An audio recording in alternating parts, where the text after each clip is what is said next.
ज्यांना आपल्या चुकांमधून शिकता येतं ते आयुष्यामध्ये नक्कीच यशस्वी होतात. हॅलो वॉरियर्स, मी सुप्रिया आणि तुम्ही पाहत आहात वॉरियर ऑफिसर एज्युकेशनल चॅनल. फक्त लढण्याची नव्हे, जिंकण्याची तयारी. काल कंबाईनचा रिझल्ट आला. तसं तर ASUचा कट ऑफ आधीच लागला होता, मात्र PSI आणि STIच्या कट ऑफची वॉरियर्स खूप आतुरतेने वाट पाहत होते. सगळेच विद्यार्थी खूप आतुरतेने वाट पाहत होते आणि जेव्हा तो रिझल्ट आला, कट ऑफ आला, तर तो अगदीच अनएक्सपेक्टेड होता.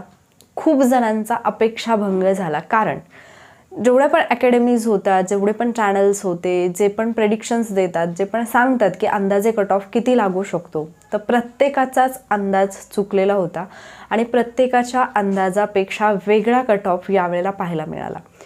जेव्हा एक्झाम झाली होती, एक्झामनंतर मी एक व्हिडिओ अपलोड केला होता आणि त्याच्यामध्ये मी हे बोलले होते, इव्हन मी चॅनलवरती पण बोलले होते की पेपर हा तुलनेने सोपा होता जर तुम्ही मागच्या पेपर्सचा अभ्यास केला तर. मात्र त्यावेळेला बरेच जण माझ्यावरती हसलेले होते की पेपर एवढा अवघड होता, सगळ्यांनाच अवघड गेला आणि मॅडम या पेपरला सोपा कसं काय म्हणतात.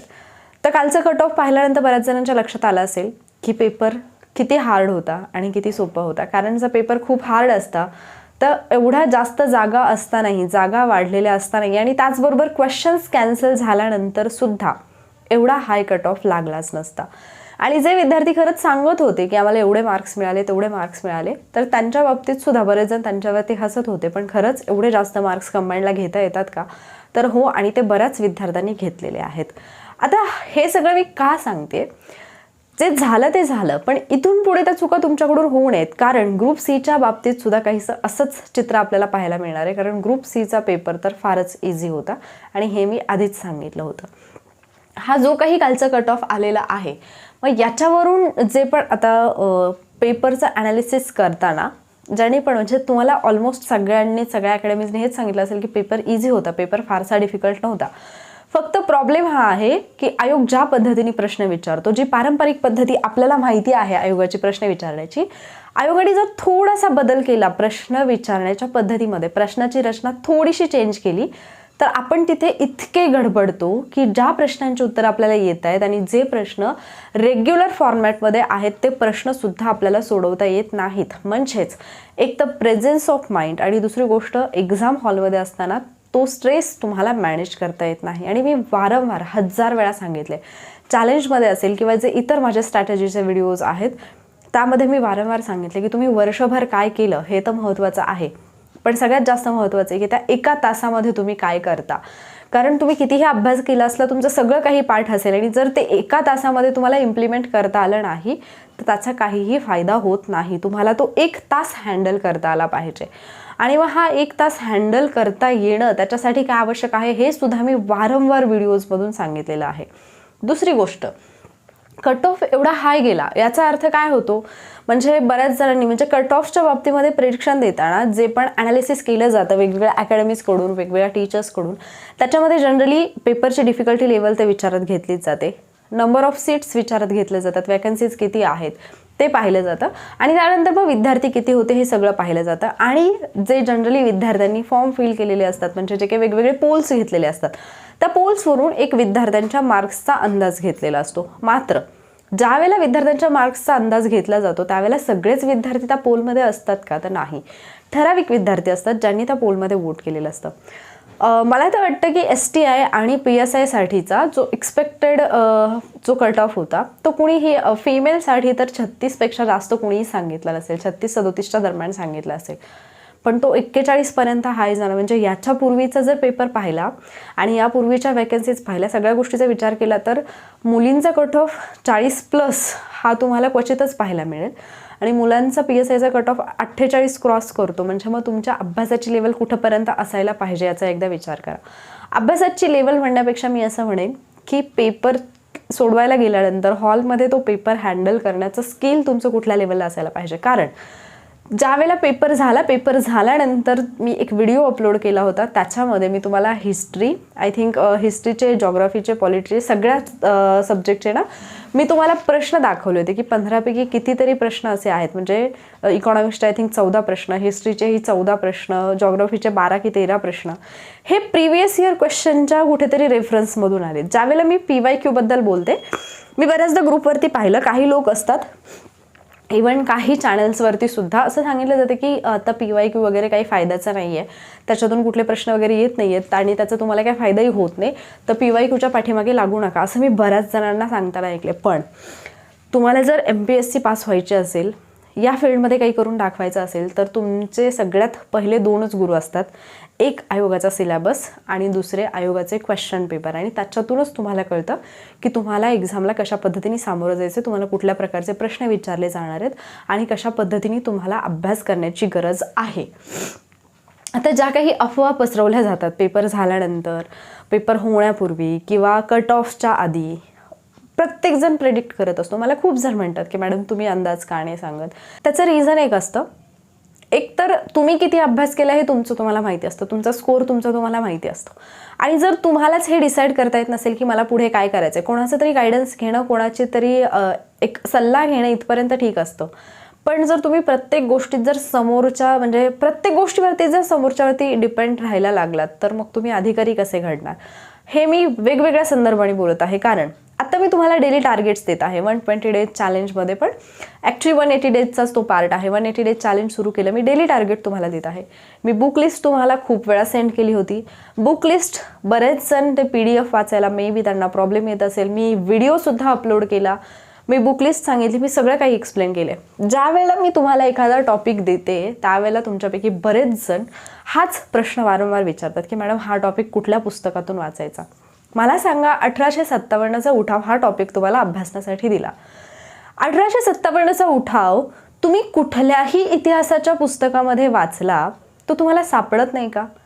अगदी कॉमन गोष्टी आहेत. 1857चा उठाव हा इतिहासाच्या पुस्तकात नाही असं होऊच शकत नाही, कारण तो इतिहासाचा पार्ट आहे. आणि तरीसुद्धा बरेच जण म्हणतात की मॅडम तुम्ही टॉपिक कुठल्या बुकमधून दिलेत. काही जण तर म्हणतात की मॅडमनी टॉपिक गुगलवरून सर्च करून दिलेत आणि ते पुस्तकामध्ये नाहीतच. भूसुधारणा जे काही कायमधारा पद्धती आहे, रयतवारी पद्धती आहे, या पद्धती पुस्तकामध्ये नसतात का. तुम्ही मी टॉपिक सांगितला, भूसुधारणा म्हटलं की याचा अर्थ तुम्हाला असं वाटतं प्रत्येक पॉईंट तुम्हाला एक्सप्लेन करून दिला पाहिजे. तुम्ही अधिकारी होणार आहात. छोट्या छोट्या गोष्टी आहेत, तुम्हाला प्रत्येक गोष्ट प्रोव्हाइड करून दिली पाहिजे. मग तुम्ही स्वतः कधी तयार होणार. तसा तर माझा स्वभाव इतका स्ट्रिक्ट नाही आहे, पण माहिती आहे मला कधी कधी असं वाटतं की हे जे काही माझं वागणं आहे की मी सॉफ्टली वागते ना तुम्हा लोकांसोबत, यामुळे कुठेतरी तुम्हा लोकांचंच नुकसान होते की. आणि मग कधी कधी असं वाटतं की अरे नाही, तुम्हाला एकदा असं कणखर भाषेत सांगायला पाहिजे. पण मग बरं वाटतं की तुमच्यापैकी बरेच जण नवीन आहेत, कदाचित त्याच्यामुळे तुम्ही खूपच निराश व्हाल आणि म्हणून मी मग ठीक आहे म्हणते की चला सांगा. पण ना बरंच याच्यामध्ये तुमचं नुकसान होते की तुम्ही कुठल्याच नवीन गोष्टी स्वतःहून शिकत नाही आहात. आता हे सगळं सांगायचं कारण काय, तुम्ही काय करता ना, प्रत्येक गोष्टीसाठी दुसऱ्यावरती अवलंबून राहता. एका अकॅडमीने सांगितलं की एवढाच कट ऑफ लागणार आहे, तुमच्या डोक्यात ते फिक्स असतं. इवन ज्यांनी कट ऑफ सांगितलं त्यांनी सुद्धा हे सांगितलेलं असतं की हा एक अंदाजित कट ऑफ आहे, एवढाच लागेल असं नाही. जेवढी इन्फॉर्मेशन आमच्यापर्यंत आलेली आहे त्या इन्फॉर्मेशनच्या आधारावर आम्ही हा कट ऑफ सांगत आहोत. तरीसुद्धा तुम्ही तेच पकडून बसता, स्वतःचं नुकसान करून घेता आणि ज्यावेळेला शेवटी तुमचा रिझल्ट येत नाही किंवा मे बी कट ऑफ इकडे तिकडे होतं तर तुम्ही दुसऱ्याला ब्लेम करता. लक्षात घ्या, तुमच्या यशासाठी हजारो लोक कारणीभूत असू शकतात. तुम्ही यशस्वी होण्यासाठी हजारो लोक कारणीभूत असू शकतात, मात्र तुम्ही अपयशी होण्यासाठी तुम्ही एकटेच कारणीभूत असता. त्याचं खापर तुम्ही दुसऱ्याच्या डोक्यावरती फोडूच शकत नाही, कारण जी काही चूक असते ती तुमची असते. तुम्हाला त्या गोष्टी मॅनेज करता आलेल्या नसतात. अफवांवरती विश्वास किती ठेवायचा, एक्झाम होणार नाही. बरेच जण म्हणाले की आता फायनल आन्सर की आली पण कट ऑफ आला नाही, मग आता एक्झाम होणार नाही.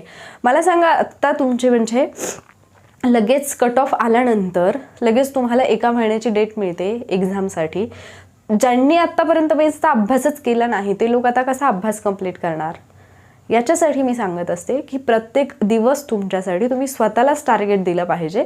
भले इकडे जगात काही का होईना तुम्हाला तुमच्या टार्गेटवरती फोकस करता आलं पाहिजे. आणि जर ते तुम्हाला करता येत नसेल तर तुम्ही अधिकारी बनू शकत नाही. दुसरी गोष्ट, एक्झाम हॉलमध्ये गेल्यानंतर जो पण पेपर येतो, ग्रुप Cच्या पेपरबद्दल तर मी डेफिनेटली सांगेन, एवढा इझी पेपर होता. बरेच जर असं म्हणतील की मॅडम इथे उभं राहून हे बोलणं खूप सोपं असतं की खूप इझी पेपर आहे वगैरे, पण पेपर काय तेवढा इझी वगैरे नव्हता. बट मी स्वतः मुलांच्या आन्सर शीट्स पाहिलेल्या आहेत, ज्यांचे मार्क्स 68, 69, 72, हायेस्ट मी 74 वाली आन्सर शीट पाहिलेली आहे. 74 स्कोर असलेल्या विद्यार्थ्याची आन्सर शीट मी पाहिलेली आहे. तुमच्यापैकी बरेच जण ज्यावेळेला एखादा विद्यार्थी सांगतो की मला 60 मिळाले, 65 मिळाले, त्यावेळेला बाकीचे विद्यार्थी त्याची खिल्ली उडवतात. पण जेव्हा मेरिट 60ला जातं तेव्हा मग तुम्हाला असं वाटतं की अरे म्हणजे 60पेक्षा जास्त एवढी मुलं कशी काय आहेत. मग परत आपण आयोगाला म्हणतो की तुम्ही कितीचा रेशो घेतला, मग तुम्ही फारच थोडी मुलं घेतली. असं तर नाही आहे ना की 600 जागा आहेत आणि 600च मुलं घेतली. त्यांनी अर्थात रेशोच्या माध्यमातूनच घेतलेली आहेत. मग ही जी मुलं आतमध्ये येतात ती मुलं कधी असल्या फंदात पडतच नाहीत. ते कोणाला एक्सप्लेन करतच बसत नाहीत की मला एवढा स्कोर आहे. तुम्ही म्हटलात खरं, तुम्ही जर समजा एखाद्या मुलाला समजा 65 मार्क्स आहेत आणि तुम्ही म्हणताय की नाही तू खोटं सांगतोय, तुम्ही असं म्हणण्याने त्याचे मार्क्स कमी होणार आहेत का? अर्थात तो मुलगा या वादामध्ये पडतच नसतो. मुलगा असेल मुलगी असेल ते याच्यात पडतच नसतात. त्यांना एवढं माहिती असतं की माझा स्कोर चांगला आलाय तर मला माझा अभ्यास करायचा आणि त्यांचा फोकस कम्प्लिटली त्याच्यावरती असतो. ग्रुपवरती मी वारंवार सूचना देते, फालतू बडबड करू नका, इकडच्या तिकडच्या गप्पा मारू नका, अभ्यास करा. काही जणांनी हे सुद्धा सुचवलं, आय थिंक भोसले सरांनी सुचवलं पण होतं की जे टॉपिक तुम्हाला दिले जातात, एवढे सगळे वॉरियर्स आहेत, प्रत्येकाने जर एक प्रश्न जरी त्या टॉपिकवरचा पोस्ट केला चॅनलवरती तरी किती प्रश्न होतात. आपल्या टेलिग्राम चॅनलवरती 22,000पेक्षा जास्त सबस्क्रायबर आहेत, ऑलमोस्ट 22,500 सबस्क्रायबर्स आहेत. तर त्याच्यापैकी प्रत्येकाने जर ठरवलं, जेवढे पण ऑनलाईन असतील, मी म्हणते जास्त नाही, 1000 तर प्रत्येक वेळी ऑनलाईन असतात, 1000 जणांनी ठरवलं दिवसाला प्रश्न टाकायचे, 1000 प्रश्न तुमचे दिवसाचे होतील. मग या छोट्या छोट्या गोष्टी असतात, बऱ्याच जणांना या हास्यास्पद गोष्टी वाटतात, पण जे लोक पोस्ट मिळवतात, जे लोक क्वालिफाय होतात ते ह्याच छोट्या छोट्या गोष्टींमधून क्वालिफाय झालेले असतात. मात्र आपण फक्त दुसऱ्यांना क्रिटिसाइज करण्यात आपलं पूर्ण आयुष्य घालवतो. आपल्याला त्याच्यातून काय घ्यायचं हे आपल्याला कळत नाही. ज्यावेळेला ग्रुप सीच्या पेपरची म्हणजे पेपरबद्दल बोलायची गोष्ट येते, ग्रुप सीच्या पेपरमध्ये सायन्सचे काही क्वेश्चन्स आणि आय थिंक करंटमधले एक थोडे क्वेश्चन्स जर सोडले तेही फारसे अवघड नव्हते. ज्यांनी अभ्यास केला त्यांना ते आलेत. तर बाकी पेपर खूप सोपा होता. पण आपल्याला सवय घाण लागली, एवढी घाणेरडी सवय लागली आपल्याला की जो पार्ट पेपरचा फार अवघड असतो आपण फक्त तेवढाच पार्ट फोकस करतो आणि आपण पेपर अवघड आहे म्हणून ओरडत बसतो. आणि हे आपण प्रत्येक एक्झामच्या बाबतीत करतो. आणि जेव्हा कट ऑफ येतो आणि कट ऑफ हाय जातो त्यावेळेला मग आपण म्हणतो अरे कॉम्पिटिशन वाढलंय, पोरं फार अभ्यास करतायत. जी पोरं अभ्यास करतायत अशी पोरं तुमच्या माहितीतली फार थोडीच असतात. पण एवढी सगळी मुलं जर क्वालिफाय होतात तर एवढ्या सगळ्या मुलांचा स्कोर तेवढा आलेला असतो. आणि ती मुलं असल्या फंदात पडत नाही तिकडच्या गप्पांमध्ये. त्यांनी त्यांच्या अभ्यासाला सुरुवात केलेली असते. आपण कुठे मागे पडतो हे तुम्हाला कळलं पाहिजे. आणि तुमचा वेळ वाया जाऊ नये म्हणूनच मी हे चॅलेंजेस घेते आणि तेही फ्रीमध्ये मी घेते.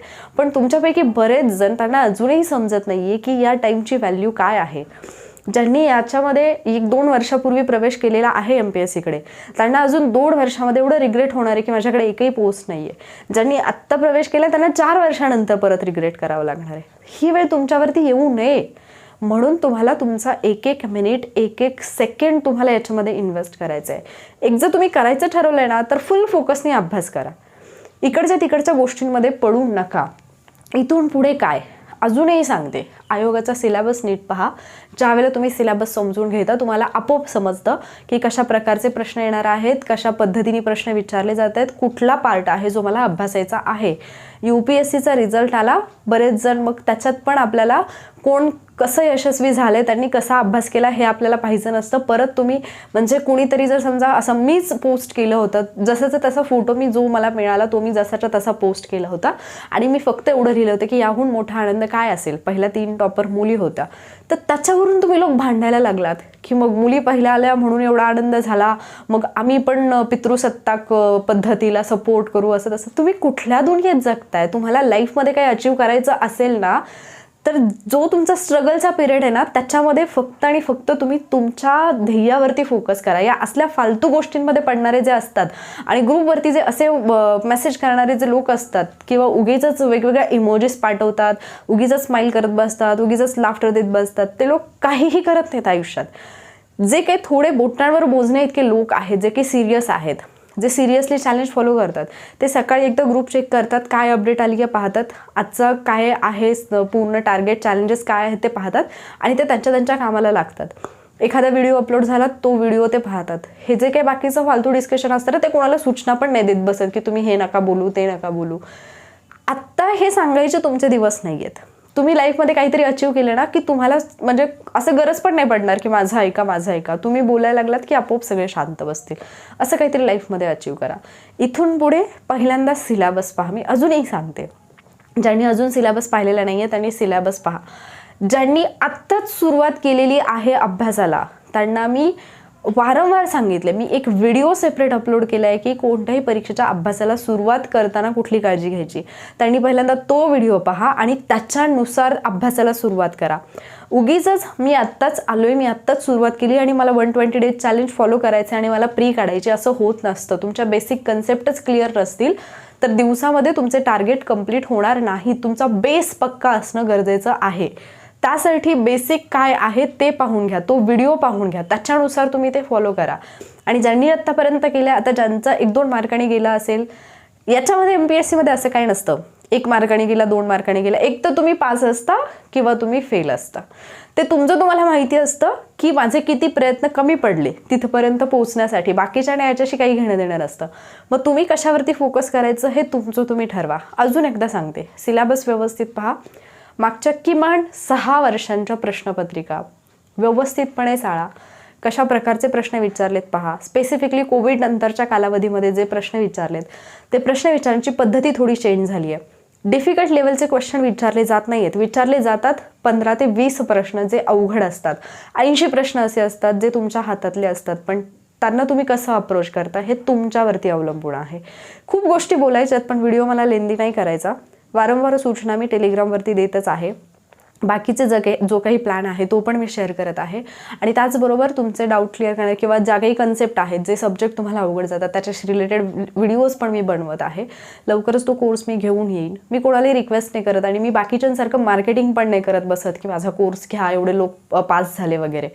मला एवढं माहिती आहे, तुम्ही कोणाचा तरी कोर्स घेतला किंवा कुठेतरी ॲडमिशन घेतलं म्हणून तुम्ही कधीच पास होत नाही. लक्षात घ्या. कितीही ब्रँडेड अकॅडमी असेल, कितीही अधिकारी घडवणारी अकॅडमी असेल, तुम्ही तिथे ॲडमिशन घेतलं म्हणून तुम्ही पास होत नाही.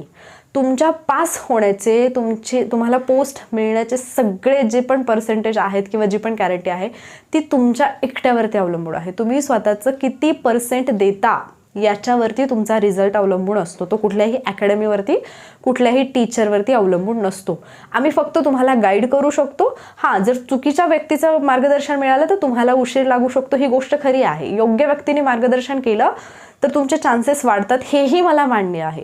पण फक्त मार्गदर्शन महत्त्वाचं नाही आहे, त्याच्यानुसार तुम्ही ते किती इम्प्लिमेंट करता हे जास्त महत्त्वाचं आहे. बाकी सगळं तुमच्या हातात आहे. तुमचं भविष्य आणि ते तुमच्याच हातात आहे. तुम्हाला ठरवायचं आहे काय करायचं आहे. या रिझल्टवरती रडत बसायचं आहे, बाकीचे प्रेडिक्शन करत बसायचे, याला त्याला शिव्या देत बसायचे, की गुपचूप उठून आपल्या मार्गाने चालायला सुरुवात करायची, आपल्या ध्येयावरती फोकस करायचे, हे आता तुम्ही ठरवणार आहात. आय होप थोडंफार तरी तुमचे डोळे उघडले असतील हा रिझल्ट पाहिल्यानंतर, की काहीही घडू शकतं, कुठेही रिझल्ट जाऊ शकतो, कट ऑफ कुठेही जाऊ शकतो आणि मग आपण त्याच दृष्टीने तयार असलं पाहिजे हेही तुम्हाला कळलं असेल. जर एवढं जरी तुम्हाला समजलं असेल तर नशीब माझं. व्हिडिओ आवडला असेल तर लाईक नक्की करा, शेअर करा आणि त्याचबरोबर इथून पुढचे जे काही तुमचे टार्गेट असतील, 8 ऑक्टोबर असेल किंवा 5 नोव्हेंबर असेल, कुठल्याही असल्या अफवांमध्ये, असल्या चर्चांमध्ये पडूच नका की एक्झाम होणार नाही, खूप पुढे जाणार आहे. गेली तर गेली आणि झाली तर काय करणार तुम्ही, हा प्रश्न स्वतःला विचारा. आणि जर त्या एक्झामसाठी प्रिपरेशन करायची असेल, तुम्हाला वाटत असेल की हे व्हिडिओज थोडेफार तुम्हाला हेल्पफुल ठरतात, माझे लेक्चर्स तुम्हाला थोडीफार मदत करतात, तर चॅनलला सबस्क्राईब करा आणि व्हिडिओ शेअरसुद्धा करा. थँक्यू.